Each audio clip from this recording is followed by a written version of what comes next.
અરબી સમુદ્રમાં માછીમારી બોટનો ઉપયોગ કરી અને 300 કરોડનું ડ્રગ સલામત રીતે વેરાવળ બંદર પર ઉતારી દેવાયું હતું। બોટ માલિકની જાગૃતતાના કારણે કરોડોનું ડ્રગ્સ ઝડપાયું હતું। ઝડપાયેલ આરોપીઓ અને સેટેલાઇટ ફોનની ઊંડી તપાસ કરી આંકાઓ સુધી પોલીસ પહોંચે તો ઘણા ધડાકા ભડાકાની સંભાવના ચર્ચાઈ છે। ગુજરાતનો દરિયાકાંઠો અને અરબી સમુદ્ર ફરી પાછો આવ્યો છે ચર્ચામાં। આજ અરબી સમુદ્રમાંથી સ્થાનિક કુબેર બોટનો ઉપયોગ કરી આતંકીઓએ મુંબઈને હચમચાવ્યું હતું। ત્યારે આજે ફરી વેરાવળ સમસ્ત ખારવા સમાજના પ્રમુખ અને ઉદ્યોગપતિ એવા જીતુ કુહાડાએ જણાવ્યું હતું કે તેમની બોટનો તેમના જ ખલાસીઓ દ્વારા ઉપયોગ કરી 300 કરોડનું ડ્રગ્સ વેરાવળમાં બંદર પર સલામત રીતે ઉતારી પણ લીધું હતું અને વેરાવળ બહાર જાય પહેલા બોટ માલિક જીતુ કુહાડાની જાગૃતતાએ તેમજ યુવાનોએ કારનો પીછો કરી અને મુદ્દામાલ સાથે આરોપીઓને પણ ઝડપી લઈ પોલીસને હવાલે કર્યા હતા। આ બનાવે સમગ્ર રાજ્યભરમાં ચકચાર મચી છે તો અરબી સમુદ્રમાં ડ્રગ્સની ડિલિવરી દરિયામાં બોર્ડર પર ઓમાનથી અપાઈ હોવાનું પ્રાથમિક રીતે પોલીસને જાણવા મળ્યું છે। આ માલ વોટ્સએપ લોકેશન મુજબ જામનગરના 2 વ્યક્તિઓને આપવાનો હતો તથા સાથે ઝડપાયેલા સેટેલાઇટ ફોનથી વિદેશમાં વાત થયાનું પોલીસને પણ જણાવ્યું છે। જો આમાં ઊંડી તપાસ કરાય તો મોટા ઘટસ્ફોટ થવાની પૂરી સંભાવના છે। આ બોટ અમારી જ છે અને અમને તંડેલ ઉપર શંકા હતી કે ભાઈ આ યુપી બિહારનો છે ને કે 2 નંબરની ધંધાની માહિતી મળી હતી। આપણે શંકાના આધારે અમે માણસ રાખ્યો હતો એની પછવાડી કે જ્યારે બોટ ફિશિંગમાં આવે ત્યારે એની વોચ રાખજો। એટલે વોચ રાખી એટલે રાત્રે 9:30 એક ગાડી બહારની આવી GJ3 વાળી અહીંયા બોટ આગળ પાર્કિંગ કરી સાઈડમાં અને 2 ખલાસી ઉપર ઉતર્યા એ ચેક કરીને પાછા ગયા અને એક પાર્સલ ગાડીમાં મૂક્યું અને માણસ આપણો જોતો હતો છોકરો। હવે એની ગાડી પાસે રોકવા જાય તો ગાડી નીકળી ગઈ ને સ્પીડમાં નીકળે એની પછવાડી બાઇક નીકળી અને બીજા છોકરાને બોલાવ્યો। એટલે એ અહીંથી બંદરથી નરિયાગોડીથી 2 કિલોમીટર દૂર જે ID ચૌહાણ સ્કૂલ છે સોમનાથ ટોકીસ પાસે ત્યાં એને ગાડી સ્લો થઈને એટલે ગાડી આડી રાખીને રોકી અને પકડ્યા કે ભાઈ આમાં શું છે તો કે અમને ખબર અમને લોકેશન આપ્યું હતું। ત્યાર પછી એને લઈ આવ્યા એક જગ્યાએ અને પછી અમે અખિલ ગુજરાત માછીમાર મહામંડળના પ્રમુખ કિશોરભાઈ કુવાડિયાને જાણ કરી તો એને એવું કીધું કે ભાઈ તમે SP સાહેબને મળીને વાત કરી લો। એટલે SP સાહેબને મેં ફોન કર્યો, હું સીધો એના ઘરે ગયો, સાહેબને કીધું કે આવું વસ્તુ છે સાહેબ, આ ખલાસી પર તંડેલ પર અમને શંકા હતી ને એને પકડ્યો તો એની ગાડીમાંથી આટલું સામાન નીકળ્યું છે તો અમે તંડેલને જાણ નથી કરી હજી, આ માણસોને પકડ્યા। તો SP અમારી બી ટીમ મોકલી, અમે આખી ટીમને લઈને પોલીસ ચોકીએ રજૂ કર્યા અને પછી સાહેબને મેં કીધું કે સાહેબ આના કરતાં તમે તંડેલને પકડો, તંડેલ પાસે વધારે માહિતી હશે કેમ કે એને બધું કર્યું। એટલે રાતોરાત તંડેલને અમે જમા કરાવ્યા અને પોલીસે માર્યા। એટલે એને સવારે પાછું એક પાર્સલ બતાવ્યું કે ભાઈ એક પાર્સલ બીજું છે, મને શરત એવી હતી કે પૈસા અત્યારે આપી લે પછી હું બીજું પાર્સલ આપવાનું હતું।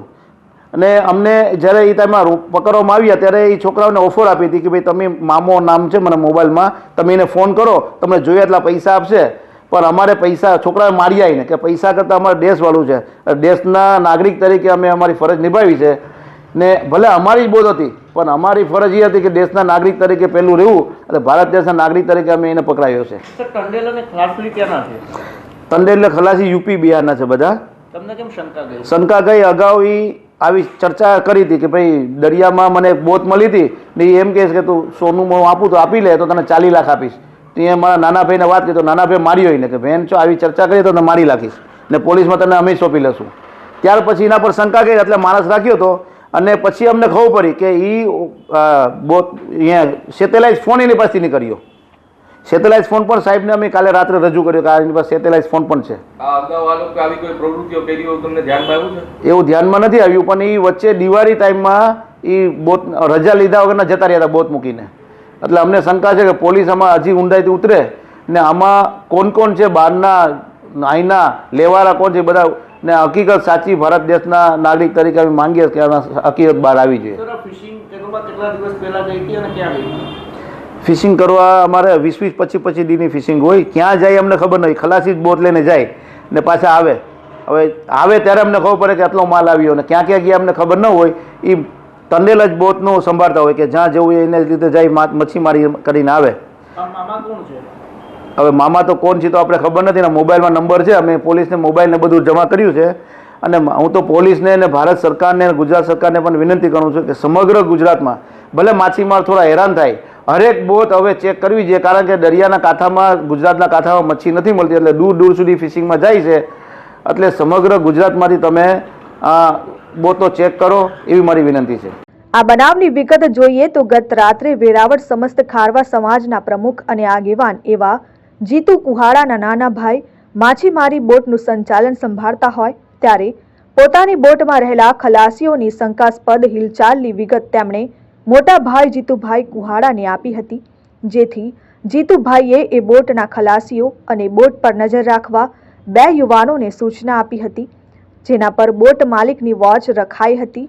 ત્યારે એક કાર બોટ પાસે આવે છે, તેમાંથી કોઈ કોથળો બોટમાંથી કારમાં મુકાઈ દેવાય છે. ત્યારે આ બનાવની જાણ બોટ માલિક સહિત વોચમાં રહેલા યુવાનોને થતા તાલાલા રોડ પર આવેલ આઈડી ચૌહાણ સ્કૂલ પાસે આ કારને યુવાનોએ આંતરી હતી અને તેમાં કોથળામાં શું છે તે પૂછપરછ કરતા તેઓ પોતે અજાણ હોવાનું જણાવતા હતા. યુવાનોએ સફેદ પાવડર જેવા થેલામાં પેકેટો જોતા તરત જ સાથેના સેટેલાઇટ ફોનની માહિતી બોટના માલિક જીતુ કુહાડાને આપી હતી.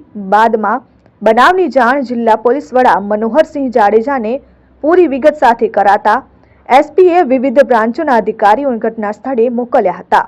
રાજ્ય સરકારની એનડીપીએસ પ્રત્યેની ઝીરો ટોલરન્સની નીતિના અનુસંધાને ગઈકાલે અમને રાત્રે બાતમી મળી હતી, મોડી રાત્રે, કે એક ફિશિંગમાં ગયેલી બોટ જે પરત ફરી રહી છે અને એ અત્યારે લાંગરેલી છે વેરાવળ, અને એની જે મૂવમેન્ટ છે એ શંકાસ્પદ છે. તાત્કાલિક વિગત જ મળતા અમે પોલીસની 3-4 ટીમો અલગ અલગ બનાવી અને એ બોટની અંદર કોણ કોણ ખલાસી હતા, માલિક કોણ છે, એનો સંપર્ક કર્યો. ત્યાર પછી એવી પણ બાતમી હતી કે આ બોટમાંથી અમુક સામાન એક ગાડીમાં શિફ્ટ થઈ રહ્યો છે. એના આધારે અમે ગાડી ઇન્ટરસેપ્ટ કરી, ગાડી રોકવામાં આવી. ગાડીમાંથી 2 આરોપી અમને એટ એ ટાઈમ પહેલાં મળ્યા. એમાં એક આરોપી છે આસિફ સમા અને બીજો આરોપી છે અરબાઝ. એ બંને આરોપીની પૂછપરછમાં એની ગાડીમાંથી શંકાસ્પદ એનડીપીએસનું મટીરિયલ અમને મળી આવ્યું, જે અહીંયા પોલીસ સ્ટેશન લાવી અને એફએસએલની બોલાવવાની કાર્યવાહી ચાલુ કરી.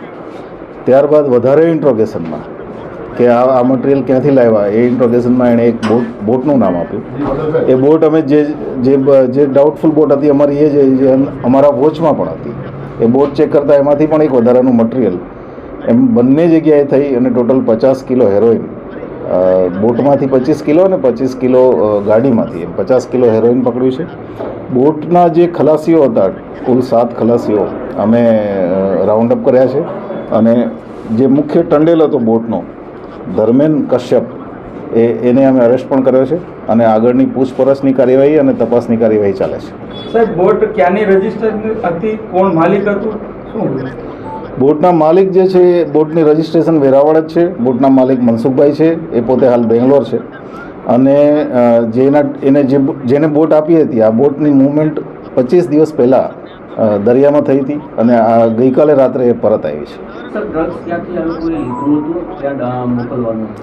આરોપીની જે પ્રાથમિક પૂછપરછ અમને મળી છે, ખાસ કરીને આ ટંડેલની, એમાં આઈએમબીએલ ઇન્ટરનેશનલ મેરીટાઈમ બોર્ડર લાઇન, ત્યાં એને આઈએમબીએલ પછીથી એમની સાથે એક વર્ષથી એક માણસ પરિચિત છે. એણે આ કન્સાઇનમેન્ટ એને આપ્યું છે અને એ કન્સાઇનમેન્ટ અહીંયા કોઈને ડિલિવર કરવાનું હતું. કોને ડિલિવર કરવાનું હતું એ અહીંયા આવ્યા પછી એની સાથે ઇન્ટરનેશનલ કોલિંગમાં કોઈએ વાત કરી છે, એક ગાડીનો ફોટો મોકલ્યો છે ને એ ગાડીમાં કન્સાઇનમેન્ટ પહોંચાડવાની એની જવાબદારી એને આપેલી હતી. 1 કિલોના 50 પેકેટ કુલ ડ્રગ્સ મળી આવ્યા હતા, સાથે એક સેટેલાઇટ ફોન પણ મળી આવ્યો હતો.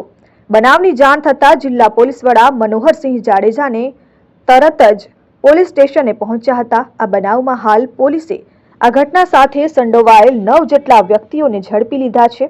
આ ગંભીર ઘટનાની વધુ તપાસ હાથ ધરી છે. ટોટલ અમે 9 આરોપીઓ રાઉન્ડ અપ કર્યા છે.